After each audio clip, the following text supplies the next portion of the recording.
This is the guy I want to focus on for the next debate topic. You guys got me last time, so it's 1-0 for you guys.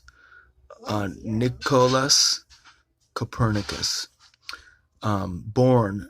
He's the reason we have this nonsense with the Star Wars, space, and basketball, Earth.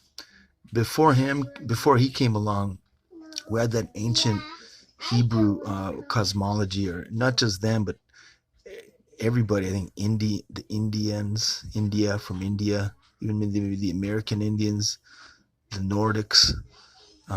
Everybody believed in flat Earth, with the firmament above and Hades below. Then this guy came along, or did he? I want to take a look at this guy because some things about him and his story don't add up for me, and I'd like to know what you guys think. And I hope we have some nasty debates like we did last time. So, born. I'm gonna just point out some problems I see with the story of this guy, and in the story that we're given about him, and what was the outcome of his work. Okay, so he's born 19th of February, 1473, died 24 May, 1543, at exactly age 70. Not 71 or 69, he died at 70, okay? Then ask Google, when was the telescope invented? 1608. So he didn't have a telescope. It was invented after he died. Ask Google, when was gravity invented? You like that? Invented, I asked. And it has an answer. Gravity was invented 1642, between 1642 and 1727, because that's when Isaac Newton was born. So, again, after Copernicus had already croaked, gravity was invented. So he didn't have a telescope. I'm going to cover her too. Here's another quote. So Copernicus didn't have a telescope. He didn't have gravity. Yet he sold us the heliocentric model. How did he do that? Let's see what he said. Finally, now this is his quote from what we're told. We're told he said this. I don't trust everything we're told, but here we have supposedly one of his quotes. Finally, we shall place the sun himself at the center of the universe. All this is suggested by the systematic procession of events and the harmony of the whole universe. If only we face the facts, as they say, with both eyes open. That quote was a little longer than I wanted, but it's the full quote, I guess. It doesn't change anything. A couple of strange things there. He calls the sun him. Finally, we shall place the sun himself at the center. I thought it sounded just like an inanimate pile of matter, gases. He refers to the sun as a person. From what I understand and what I've read and learned about this man, he was a pagan sun worshiper.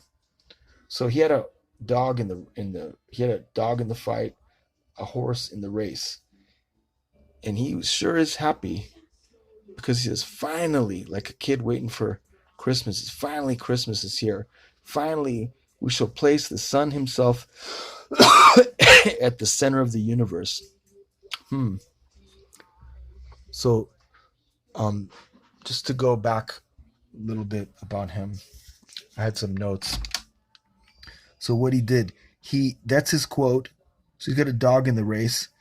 Another thing that I wanted to focus on is, I hope I can get this going.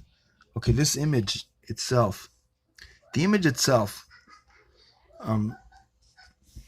when I looked at this, usually we look at things and we don't give it a second thought. But when I started to question the reality of this guy, did he even really exist? Or is he a made-up character? He might have been a real guy, kind of like John Henry, or Paul Bunyan. You kind of have a real guy, but then you add to him to make him larger than life, so he becomes like a hero and a big person who did big things in the world. But maybe that might not be the case. I can't prove it either way. But what I can prove is that this image is not the real guy. And I forgot to pull that part up, but you can Google it. The artist who painted this image lived like in the 1800s, like 1843. You can Google that. The artist who painted the painting of Copernicus, you'll see the guy in his work.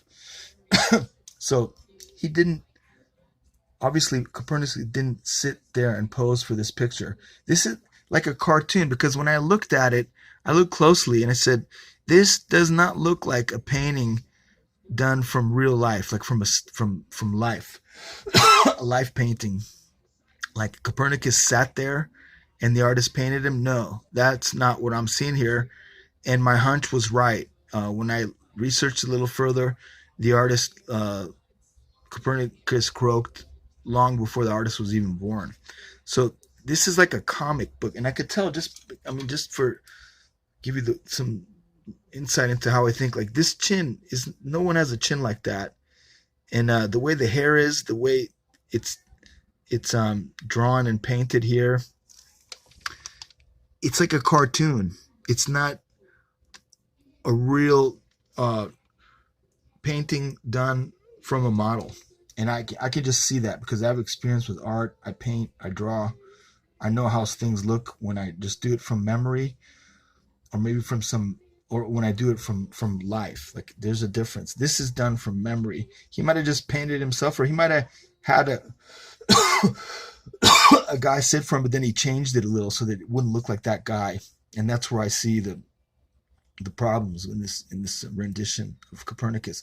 Who knows what he really looked like? If there was a guy, he might have looked like this. There might be some history about how he looked, but at best, that's what was done here. He might have heard about how he might have looked with no photos, and I don't think there's any drawings of him. If you guys find drawings, link it over. I'll look at it. There are drawings of him, but they're all done later, like not during his lifetime. And so what I want to just talk about quickly, because I'm making videos too long, this is the main thing.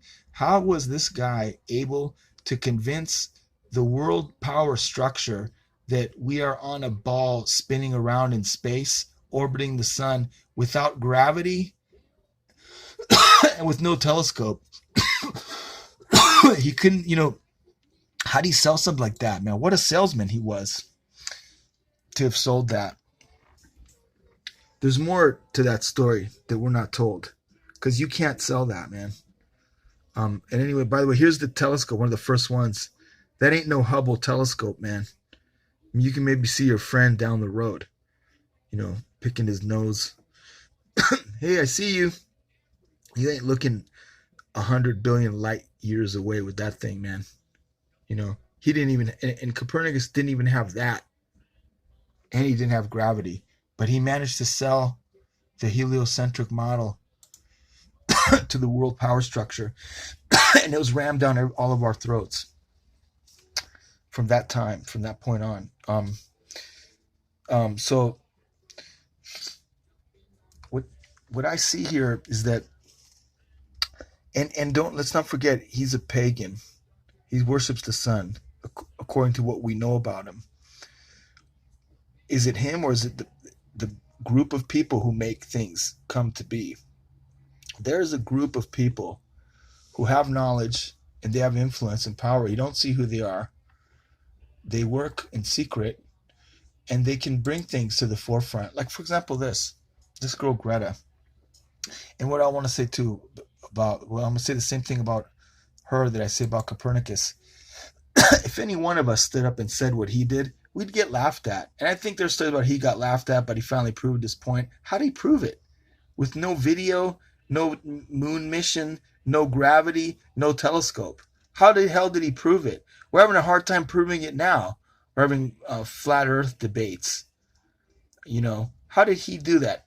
He didn't.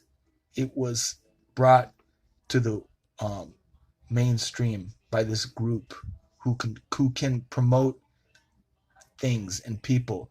If you're not promoted by this group, you ain't getting anywhere. Whatever you say is just going to fall back to the floor. If any one of us said what he said, nobody would care. Maybe there'd be a debate. All these debates we're having are going to fall to the floor. No, it won't be remembered. Nothing we do will be remembered, really, unless this world system wants it to be and wants to use it to change opinion of masses of people. And I take her, for example, like this is the girl, Greta. She came onto the world stage and she's going against the powers that be who are polluting our planet. She's all about global warming. And I mean, let's just listen to her. It's very funny. I'm going to say what I'm going to say about her. This is all wrong. I shouldn't be up here. I should be back in school on the other side of the ocean. Yet you all come to us young people for hope. How dare you? How dare you? You know, what if one of my girls went to supposedly she went and did school and did a protest, and then she was noticed by some higher up people, and then so she gets flown to, well, she didn't fly because she took a boat. She didn't want to be a hypocrite and spread more fossil fuel, so she took a boat to the United Nations and shamed them all. And and I'll just say that boat probably wastes more than fuel than an airplane, because I'm sure it wasn't a sailboat. Those engines are big, man. But anyway, it's a nice story. Whether she did that or didn't, it's not the point. The point is she get a better picture. She was brought to prominence by this same system I'm talking about. This girl, whether it was planned before she was even born or when she was very little, this was planned out. She's an actress. You can watch her whole thing, whole speech. She's an actress. She's being used. Whether she knows it or not doesn't matter. At the highest level, they know what they're doing, what outcome they want. And maybe nothing will come of this, but it's a show that's put on for us. For some reason, they have an interest in what we think and believe and how we go about it. I mean, there's a whole list of things, and I don't want to get too off point, but the point is the same power that promotes her. Like I said, if one of us did school, or my daughter did school because of global warming, there's no way she's going to end up in front of the United Nations. There's even her and Trump are like getting into it. Like there's a video where she's throwing him the icy glare from behind. Like she just happens to be in the elevator, perfect view, where the cameraman catches Trump walking in and she gives him the icy cold stare. Like, what a coincidence. That was set up too, I'm thinking. But even if it was or wasn't, to me it looks set up. Her whole thing is like a setup. Like she was put on this in the forefront by the system I'm talking about. Whoever it is behind the veil, I can't say. Is it Masons? Is it the Illuminati? What I don't want to make the video about that, but there is a group that has this influence and can put people in the forefront, and who they don't put in the forefront, no one cares, no one knows, no one hears. They're not. See, she has a microphone. They give you this microphone so the whole world hears you for the time they want. And when it's time to take it away, they'll take it away. But for now, she's kind of here. She'll be here today, gone tomorrow. But the same thing that happened with her happened with this guy, whether he's even real or not. I mean, we just have this cartoon of some guy named Nicholas Copernicus. He might be real, he might not be. But I'll tell you, that idea his is think about the time when he said that, with no NASA, no gravity, no telescope. Come on, man. You can't sell. There's no one dumb enough to buy that, but it was bought and sold to everybody. So I'd like to know what you guys think about that.